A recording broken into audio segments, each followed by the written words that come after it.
नमस्कार दोस्तों, स्वागत है आप सभी का हमारे इस YouTube चैनल पे। मैं आप लोगों के साथ में स्ट्रैटेजी शेयर करना चाहता हूँ। CGL 2025 की तैयारी जो भी बच्चे कर रहे हैं वो इस स्ट्रैटेजी को ज़रूर देखिएगा। ये आप लोगों के लिए बहुत हेल्पफुल हो सकती है। कुछ ना कुछ पॉइंट्स आपके लिए इसमें काम के ज़रूर मिल जाएंगे, ठीक है।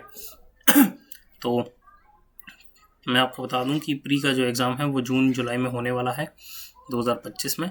तो इस बात को आपको ध्यान रखना है कि ज़्यादा समय हमारे पास नहीं बचा। गिनती के 4 से 5 महीने ही हमारे पास बचे हैं और ये बहुत कम समय होता है अगर हम फुल फ्लैश तैयारी करना चाहते हैं। तो जिनकी तैयारी पूरी हो चुकी है, जो रिपीटर्स हैं, उनके लिए स्ट्रैटेजी काम कर सकती है। बट बिगनर्स के लिए भी मैं बिल्कुल स्क्रैच से बताऊँगा।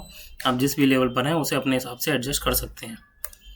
तो सबसे पहले रिसोर्सेज की आपको क्या क्या रिसोर्सेज फॉलो करने हैं। तो देखो, कुछ यूट्यूब चैनल्स हैं वो आप फॉलो कर सकते हैं। जैसे मैं फॉलो करता था RB चैनल को, ठीक है। ऑनलाइन स्टडी प्लेटफॉर्म है और maths with Praveen Vajpayee sir हैं। तो ये कुछ चैनल्स हैं, इनको मैं फॉलो करता था। ये लोग रेगुलर अपडेट देते रहते हैं, कब पोस्ट प्रेफरेंस आया, कब नोटिफिकेशन आया, ठीक है, कब क्या आया, ये सारी चीज़ें। मॉक टेस्ट आपको लगाने हैं। मॉक टेस्ट अभी मैं आपको डिटेल में बताऊँगा कौन कौन से लगाने हैं, बेस्ट टीचर्स कौन कौन से रहेंगे आपके लिए, बुक्स आपको क्या क्या फॉलो करनी है, ये हम सारी चीज़ें जो हैं डिटेल में अभी देखेंगे। तो सबसे पहले देखो कितना टाइम रिक्वायर है, ठीक है, कितने टाइम में हम CGL क्रैक कर सकते हैं। तो इसकी कोई भी टाइम लिमिट नहीं है। करने वाले जो हैं 3-4 साल 5 साल भी लगा लेते हैं, ठीक है। ये 3-4 ईयर्स लगा लेते हैं तैयारी करने में। और कुछ लोग जिनका बेस स्ट्रॉन्ग है, स्कूल में जो स्ट्रॉन्ग थे, कॉलेज में देखो जो पढ़ाई होती है वो तो बिल्कुल अलग होती है, पर जिनका स्कूल स्ट्रॉन्ग था ना, ठीक है, या फिर जो लोग ट्यूशन्स वगैरह पढ़ाते हैं तो उनका बेसिक स्ट्रॉन्ग रहता है, तो उनको कम समय लगता है। 1 साल में उनकी तैयारी हो जाती है। जैसे मैं बच्चों को पढ़ाता था तो मेरी तैयारी जो थी 1 साल में मैक्सिमम हो गई। और जो लोग जिनका स्कूल बैकग्राउंड भी नहीं था और जो अभी बच्चों को भी नहीं पढ़ाते, उनका बेस अभी स्ट्रॉन्ग नहीं है, उनको थोड़ा समय लग जाता है। पर मैं ये नहीं कह रहा कि 3-4 साल 5 साल ही लगेंगे। पर अगर आप डेडिकेटेडली तैयारी करोगे तो 1 साल में आपका भी निकल सकता है बहुत आराम से, ठीक है। बट इसके लिए आपको क्या करना पड़ेगा, आपको हर दिन पढ़ना पड़ेगा। आप इसके अंदर ना गैप नहीं दे सकते। गैप हो गया जैसे कि मान लो, तो वो कवर करने की कोशिश करो कि मैं इसको कल कवर कर लूँगा या परसों कवर कर लूँगा, या फिर कल मैंने छुट्टी कर ली थी तो आज मुझे 2 घंटे ज़्यादा पढ़ना है। तो इस तरीके से आपको अपने लिए लॉयल रहना है, अपने लिए भी लॉयल रहना और अपनी तैयारी के लिए भी लॉयल रहना, ठीक है। आपके ऊपर डिपेंड करता है कि आप कितना समय देना चाहते हैं, वर्किंग है, नॉन वर्किंग है। नॉन वर्किंग हो तो फिर आप मैक्सिमम देने की कोशिश करो कि पूरे दिन आप पढ़ सकते हो। देखो, कोई और काम तो क्योंकि है नहीं, पर अगर आप वर्किंग हो तो 4 घंटे तो मिनिमम आपको देने चाहिए अच्छी रैंक लाने के लिए, ठीक है। क्योंकि अगर आप वर्किंग हो तो ऑब्वियस सी बात है आप कुछ ना कुछ अर्न कर रहे हो, और उस अर्न करने हुई वाली जॉब को अगर आप छोड़ के किसी अच्छी जॉब, दूसरी जॉब में जा रहे हो, तो ऑब्वियस सी बात है आप बेटर के लिए जाओगे। तो आपको मिनिमम 4 घंटे तो देने ही पड़ेंगे अच्छी रैंक लाने के लिए, अच्छी पोस्ट लेने के लिए, अच्छी सैलरी लेने के लिए। तो सिलेबस आपको कैसे कवर करना है, सिलेबस आपको बहुत ही ज़्यादा डेडिकेटेडली कवर करना है। पूरा सिलेबस कवर करना है, कुछ भी चीज़ छोड़नी नहीं है। क्योंकि एक क्वेश्चन भी अगर आप छोड़ते हो तो सीधे सीधे आपका 3 नंबर का नुकसान होता है, और 3 नंबर में आपका ग्रेड पे भी चेंज हो सकता है। तो मैं यही कहूँगा कि आपको सिलेबस जो है पूरा का पूरा कवर करना है और कुछ भी उसके अंदर नहीं छोड़ना, चाहे वो GK हो, चाहे वो मैथ्स हो, रीजनिंग हो, इंग्लिश हो, और यहाँ तक कि कंप्यूटर भी। तो अब हम सब्जेक्ट वाइज आपको बता देते हैं कि सब्जेक्ट वाइज आपको कैसे तैयारी करनी है। तो देखो, मैथ्स में जो है, मैथ्स 2 पार्ट में है, एक है अरिथमेटिक और एक है एडवांस। तो ये दोनों ही आपको कवर करने हैं। मैं आपको बता दूं कि मैंने जो अरिथमेटिक करी है वो आशीष अरोड़ा सर से कवर करी है, ठीक है। कई सारे बच्चों ने, हो सकता है आप लोगों ने नाम ना सुना हो, आशीष अरोड़ा सर, ये बैंक एग्ज़ाम्स की फैकल्टी हैं। बैंक एग्ज़ाम्स में जो क्वांट आती है उनकी ये फैकल्टी हैं, ठीक है। और इनका यूट्यूब चैनल है स्टडीफाइड करके। स्टडीफाइड यूट्यूब चैनल पे ये पढ़ाते हैं। मैंने अरिथमेटिक जो है इनसे कवर करी थी अपनी। अब आप लोग ये सोचोगे कि आप अगर SSC की तैयारी कर रहे हो तो अरिथमेटिक इनसे करने की क्या जरूरत थी। तो देखो, मैं एक बैंकिंग एस्पिरेंट रहा हूँ, इसलिए मैंने अरिथमेटिक इनसे कवर करी थी। और जो बच्ची कुची मेरी एडवांस थी वो मैंने डिफरेंट सोर्सेज से कवर करी थी। एडवांस मैं बता दे रहा हूँ, मैंने RB वाले शुभम सर से करी थी कवर, और गगन प्रताप सर से मैंने पढ़ी थी अलजेब्रा, और प्रोबेबिलिटी पढ़ी थी मैंने। एक सर हैं, कौशिक सर हैं, वो भी बैंक का पढ़ाते हैं। क्योंकि प्रोबेबिलिटी जो है ना वो बैंक वाली आती है। SSC में मुझे नहीं लग रहा कि कोई टीचर जो है ढंग का, इस लेवल का पढ़ा रहा है कि बिल्कुल एग्जैक्ट क्वेश्चन आ जाए, ठीक है। तो क्योंकि जो प्रोबेबिलिटी में क्वेश्चन आ रहे हैं ना वो बैंक वाले आ रहे हैं, तो मैं यही सजेस्ट करूँगा कि आप प्रोबेबिलिटी किसी बैंक वाले टीचर से पढ़ लो यूट्यूब पे फ्री में, ठीक है। वो आपके लिए ज़्यादा बेटर रहेगा। बाकी आप लोगों की इच्छा है, आप किसी से भी पढ़ सकते हैं। और मैथ्स में टॉपिक जो है बहुत ज़्यादा वास्ट है, सिलेबस भी बड़ा है। तो आप कोशिश करिए कि ऐसे टीचर से पढ़ें जो कम टाइम में पूरा का पूरा सिलेबस कंप्लीट करा दें। मतलब कुछ कुछ टीचर्स ऐसे भी हैं जो कि क्या करेंगे, मतलब जिनकी 250 घंटे की या फिर 300 घंटे की पूरी मैथ का कोर्स है, तो आपको वो नहीं करना चाहिए। देखो मैंने तो नहीं किया, ठीक है, और मेरे जो मैथ में है पूरे 50 आउट ऑफ 50 हैं, और जो मेरा CGL मेंस है उसमें मेरे 87 है 90 में से। तो मैं आप लोगों को यही सजेस्ट करूँगा कि देखो इतना ज़्यादा टाइम अगर आप दे रहे हो तो ये आप इंग्लिश को भी दे सकते हो वोकैबुलरी में, या फिर GK में भी दे सकते हो पढ़ने के लिए। लूसेंट से पढ़ लो, परमार सर से पढ़ लो, PYQ लगा लो। तो इतने घंटे मैथ्स में देने के लिए ठीक नहीं है। आप ये देख सकते हैं कि जो वन शॉट है, जैसे कि अभिनय सर ने करा रखे हैं 10-10 घंटे में एक चैप्टर निपटा दिया उन्होंने, तो ये ज़्यादा कॉस्ट बेनिफिट रेशियोज का निकल के आ रहा है रेदर देन कि 50 घंटे में एक चैप्टर करो। तो वो आप देख सकते हैं। मेथड आपको अपना बेस्ट रखना है। बेस्ट मेथड क्या होता है? बेस्ट मेथड ये नहीं होता कि जो टीचर करके दिखा रहा है। बेस्ट मेथड वो है जो आपके लिए बेस्ट सूटेबल हो, आपकी स्पीड जिसमें आती हो, वही बेस्ट मेथड है। फास्टेस्ट अप्रोच क्या होता है? फास्टेस्ट अप्रोच का मतलब ये नहीं है कि आपने सारे के सारे रट्टे मार लिए 1 से लेकर 100 तक के क्यूब और 1 से लेकर 50 तक के स्क्वायर या फिर 200 तक के स्क्वायर, ये नहीं होता। फास्टेस्ट का मतलब ये है कि अगर आपको एग्जाम में कैलकुलेशन भी करनी पड़ रही है आपकी, अगर आप बेसिक वाली कैलकुलेशन कर रहे हो पर उसमें आपकी स्पीड तेज़ है, और कोई बच्चा जो है वो याद करके जा रहा है या फिर कोई दूसरी ट्रिक लगा रहा है, वो देर में कर रहा है, और आप लोग क्या है बेसिक वाले मेथड से ज़्यादा जल्दी क्वेश्चन सॉल्व कर रहे हो, तो आपका मेथड ही ज़्यादा बेस्ट माना जाएगा। ठीक है, समझ में आ रहा है? समझ में ये समझने की कोशिश करिए कि आपको मिनिमम टाइम में क्वेश्चन सॉल्व करना है, चाहे वो आप कोई सा भी मेथड उसके अंदर लगा लो। सीखने सारे हैं, बट आपको ये देखना है कि आपके लिए बेस्ट सूटेबल कौन सा है। टाइम मैनेजमेंट मैथ के पेपर में बहुत ही ज़्यादा इंपॉर्टेंट है, क्योंकि समय की वजह से अभी CGL मेंस में बहुत सारे बच्चों के क्वेश्चन जो है छूटे थे। क्वेश्चन बन सकते थे, क्वेश्चन बाद में बच्चों ने बना भी लिए होंगे, ठीक है, घर पे आने के बाद में, बट एग्ज़ाम टाइम पे वो नहीं बन पाए। 30 में से कोई 20 क्वेश्चन कर पाया, कोई 22 क्वेश्चन कर पाया। बट आपको ये देखना है कि आपको मैक्सिमम देना है अगर अच्छी पोस्ट लेनी है तो। ओके, नेक्स्ट है सब्जेक्ट हमारा रीजनिंग। तो रीजनिंग में क्या है, बहुत ही ज़्यादा हाई चांस है आपके फुल मार्क्स लाने के। फुल मार्क्स लाना बहुत ही ज़्यादा आसान है रीजनिंग में। ये मैं इसलिए कह रहा हूँ क्योंकि मेरे जो थे बैंक की रीजनिंग में अच्छे मार्क्स आते थे, और दूसरा जो मैंने SSC के पेपर दिए उसमें भी मेरे कई सब्जेक्ट्स में, मतलब कई सारे एग्जाम्स में रीजनिंग में फुल में से फुल मार्क्स हैं। तो इसलिए मैं आपको बता दूँ, जैसे CHSL का मैंने दिया था रीजनिंग, तो उसमें मेरे पूरे में से पूरे नंबर थे।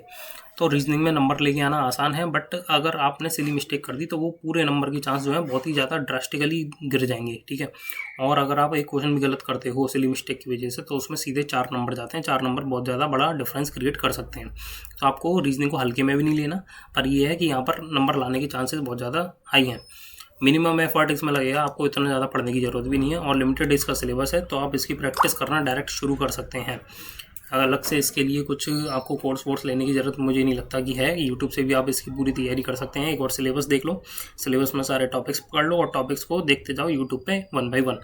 पज़ल अगर आपको करनी है प्रैक्टिस, तो पज़ल के लिए भी आप यूट्यूब का सोर्स फॉलो कर सकते हैं, या फिर टेक्स्ट बुक पे जो पज़ल्स हैं वो आप लगा सकते हैं। बैंक वाली पज़ल्स भी आपके लिए बेनिफिशियल रहेंगी, उससे आपकी प्रैक्टिस अच्छी हो जाएगी। हार्ड प्रैक्टिस करोगे तो एग्जाम में जो ईजी आएगा वो आराम से कर लोगे, टाइम बचा लोगे, मैथ्स में दे पाओगे। ठीक है, देखो अगला इंग्लिश में सबसे ज़्यादा इंपॉर्टेंट है वोकेबलरी। मेरी मतलब ये था कि मैं बैंक की प्रिपरेशन करता था, तो मेरी रीडिंग तो बहुत ही ज़्यादा ठीक थी, बट है ना वोकेबलरी हमारी इतनी स्ट्रांग नहीं होती बैंक वालों की, ऐसा मुझे लगता है।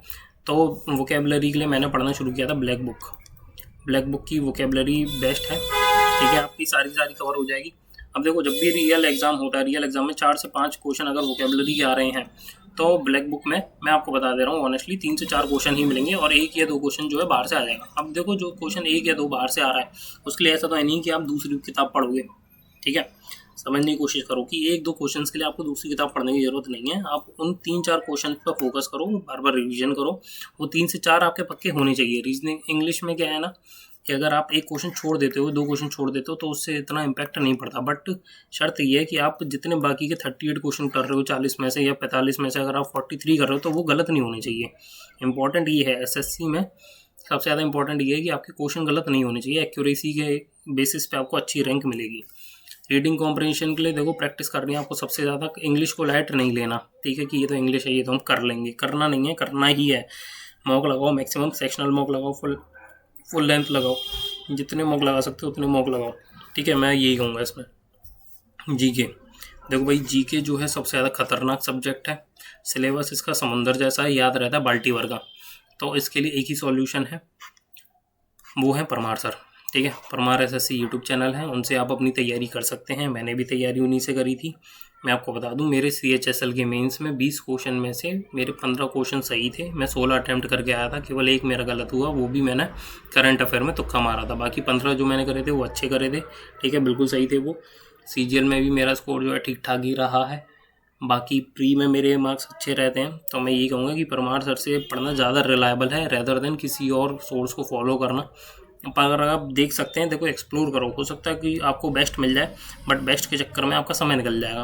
तो ये टोटली आपके ऊपर डिपेंड करता है कि आपको किससे पढ़ना है। बट परमार सर मेरे हिसाब से और बाकी लोगों के हिसाब से भी बेस्ट ही हैं, ठीक है। आपने देखा अभी CGL का मेंस था, तो शुरू से 1 to टॉप सारे के सारे 1 to 10 जितने भी टॉप स्टूडेंट थे उन्होंने भी परमार सर को ही रेफ़र किया।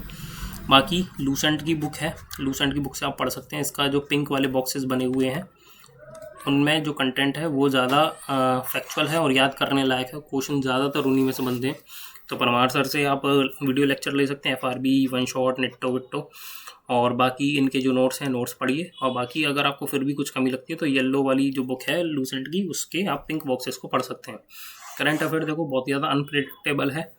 करंट अफेयर्स के नाम पे आपसे क्या पूछ सकता है, कुछ भी पूछ सकता है। स्कीम पूछ लेगा, डेट्स पूछ लेगा, थीम पूछ लेगा, कोई इवेंट पूछ लेगा, किस चीज़ का इनॉग्रेशन कौन से मिनिस्टर ने किया था, कौन सा स्टेटमेंट किसने दिया। तो आप है ना एक ओवरव्यू लेके चलो, ठीक है। दिन में आप आधा घंटा निकाल सकते हो करंट अफेयर्स देखने के लिए। इसका कुछ सोर्स नहीं है, ठीक है। सोर्स अब क्या ही बताएं, बिल्कुल अनप्रिडिक्टेबल आता है। तो करंट अफेयर्स का कुछ बता भी नहीं सकते। बस ये किसी एक मैगजीन को फॉलो कर लो, फंसेगा तो फंस जाएगा, नहीं फंसेगा नहीं फंसेगा, ठीक है। तो इसमें कुछ ज़्यादा नहीं बता सकते। बाकी कंप्यूटर नॉलेज सबसे ज़्यादा इम्पोर्टेंट, ठीक है, क्योंकि अगर आपके marks math, reasoning, English, GK सब में स्ट्रॉन्ग हैं, बट अगर आपके कंप्यूटर में मार्क्स कम रहेगा तो आपको जो टॉप वाली पोस्ट हैं वो नहीं मिलेंगी। तो आपको कंप्यूटर नॉलेज का भी अच्छे से प्रिपरेशन करना है। मैंने क्या किया था, मैंने किरण पब्लिकेशन की जो बुक थी और PYQ वाली वो करी थी। हालांकि मैंने वो पूरी नहीं पढ़ी, मैंने केवल 1000 क्वेश्चन ही पढ़े होंगे उसमें से। और बाकी RB पे जो मैम है उन्होंने प्लेलिस्ट अपनी डाल रखी है कंप्यूटर की, तो आप उनसे भी कर सकते हो। ऑलिव बोर्ड पे भी एक PDF है, वो भी कर सकते हो। बाकी ज़्यादा से ज़्यादा मॉक लगाओ, ठीक है। बेसिक्स ही आता है, वही आपको पढ़ना है, ठीक है। इसमें ज़्यादा लोड लेने की ज़रूरत नहीं है, केवल क्वालिफाइंग नेचर का है। तो आप इसमें देख सकते हैं, केवल आप एक PDF है 60-70 पेजेस की ऑलिव बोर्ड की भी, और RB की जो PDF है वो कम से कम 125 पेज के लगभग की है। दोनों ही बेस्ट हैं, आप दोनों एक बार रिवीजन कर लोगे, मोर देन एनफ हो जाएगा। दूसरा टाइपिंग की प्रैक्टिस। तो देखो, टाइपिंग CGL में जो मांगते हैं 27 है, और CHSL में जो टाइपिंग मांगते हैं वो है 35 वर्ड्स पर मिनट की। ये थोड़ा ज़्यादा हो जाता है, ये करना, ये मैनेजेबल है करना, ठीक है। और इस लेवल पर आप बहुत ही इजीली पहुंच सकते हो। बस आपको करना क्या, 15 से 20 दिन प्रैक्टिस करनी है, ठीक है। 2 से 3 टेस्ट लगाओ डेली के, 2 से 3 सेट लगाने हैं। टाइपिंग अगर जिसकी बिल्कुल ही बेकार है, ठीक है, जो समझता है कि मैं टाइपिंग में फेल ही हो जाऊँगा, तो उसके लिए एक वेबसाइट बता रहा हूँ फ्री ऑफ कॉस्ट, typing.com, ठीक है। ब्लू कलर का इसका इंटरफेस रहेगा, आप देख लेना। typing.com करके एक वेबसाइट है, इसमें क्या पूरा कोर्स बताया गया, एक एक की पे आपको उंगली रख के मतलब प्रैक्टिस करवा देंगे, और ये फ्री ऑफ कॉस्ट है। तो आप लोग इसको लॉगिन करके देख सकते हैं। इतना ही कहूँगा कि देखो, कोई भी एग्ज़ाम दो, ठीक है, तो मॉक लगाना बहुत ही ज़्यादा ज़रूरी है। और मॉक में भी कौन से, PYQ। SSC में सबसे ज़्यादा इंपॉर्टेंट है PYQ मॉक लगाना, क्योंकि PYQ लगाओगे तो कॉन्फिडेंस भी आएगा, पता भी चलेगा किस लेवल के क्वेश्चन आते हैं, तैयारी भी उसी लेवल से कर पाओगे, ठीक है। पढ़ोगे भी फिर वही जो क्वेश्चन में आपको लगेगा, ठीक है। आपका माइंड अपने आप समझने लग जाएगा कि किस तरीके के क्वेश्चन आने वाले हैं, किस तरीके की मुझे प्रैक्टिस करनी है, किस पे ध्यान देना है, किस पे ध्यान नहीं देना। बाकी जो मॉक टेस्ट की सीरीज़ प्रोवाइड कराते हैं, टेक्स्ट बुक हो गया, ऑलिव बोर्ड हो गया, RBE वाले मॉक्स हो गए, ठीक है। तो आप इनको ज़रूर फॉलो करिएगा, ठीक है। ये ज़रूर लगाने हैं, डेली तो नहीं लगाओ, ठीक है। हफ्ते में 2 लगा लो, 3 लगा लो, क्योंकि देखो अगर पूरे दिन मॉक ही मॉक लगाते रहोगे ना, तो पढ़ने का टाइम नहीं मिलेगा। पढ़ोगे नहीं तो याद नहीं कर पाओगे, याद नहीं करोगे तो रिटेन नहीं होगा तो इम्प्रूवमेंट नहीं आएगा तो मॉक्स में मार्क्स अगर अभी आज की डेट में 120 आ रहे हैं तो मैक्सिमम 130 हो जाएंगे।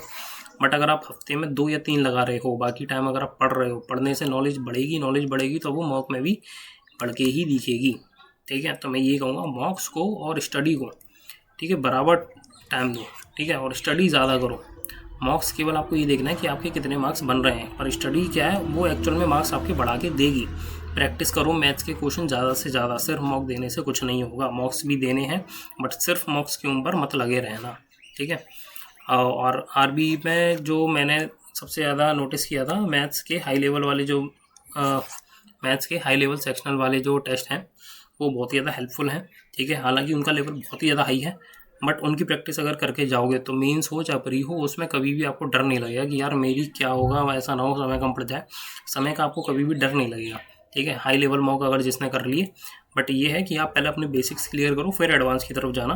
तो पहले आप टेक्स्ट बुक लगाओ, ऑलिव बोर्ड लगाओ, उसके बाद आरबीई के मॉक्स हाई लेवल वाले देख सकते हो, बाकी नॉर्मल वाले मॉक्स भी इसमें मिल जाएंगे, ठीक है। और दूसरा देखो, अगर पेपर निकालना है, पेपर निकालने के लिए देखो नॉलेज सबके पास है, मेहनत सब कर रहे हैं, ठीक है। मेहनत हर कोई कर रहा है। 36 लाख बच्चों में मैं नहीं मानता कम से कम 10 लाख बच्चे जो है मेहनत कर रहे हैं, ठीक है। 10 लाख तो कम से कम मेहनत कर रहे होंगे। बट सबसे इम्पोर्टेंट क्या है? कॉन्फिडेंस होना चाहिए कि मैं रैंक लेके आऊँगा या फिर मैं एक पोस्ट लेके जाऊँगा, ठीक है। पॉजिटिव माइंडसेट होना चाहिए कि चाहे कुछ भी हो जाओ मैं इस पेपर को निकाल के रखूँगा, ठीक है। कि आप अपने देखो घर की कंडीशन देखो, अपनी कंडीशन देखो, ठीक है। देखो ये नौकरी आपके लिए क्यों ज़रूरी है, किसी को शादी करनी है और किसी को सेटल होना है, किसी को सोसाइटी में अपना नाम बनाना है। तो हर किसी का एक पर्सनल एक ऑब्जेक्टिव है, वो आपको देखो फुलफ़िल करना है और आप ही को करना है। कोई उसको फुलफ़िल नहीं करा पाएगा, ठीक है। तो अपने अंदर फेथ रखो, ठीक है। भगवान में फेथ रखो, ठीक है। डेली कहो भगवान मेरे को ये जो पोस्ट है ये मैं लेके रहूँगा, ठीक है। आप मेरी इसमें हेल्प करो और अपनी तरफ से आप अपना मैक्सिमम एफर्ट दो। मैक्सिमम आपको अपने एफर्ट्स पुट करने हैं, क्योंकि अगर आप एफर्ट नहीं डालोगे तो फिर कुछ नहीं हो पाएगा। तो मैं आपसे ये कहूँगा कि देखो अच्छे से तैयारी करो, और अभी बहुत ज़्यादा समय है, अच्छे से तैयारी हो भी सकती है। ऐसा नहीं है कि समय कम है। प्रैक्टिस करने वाले के लिए, तैयारी करने वाले के लिए इनफ समय है, और जो टाइम पास कर रहा है उसके लिए समय बिल्कुल नहीं है, ख़त्म हो चुका है। बाय बाय, ठीक है। मिलते हैं अगली वीडियो में, तब तक के लिए तैयारी करते रहिए।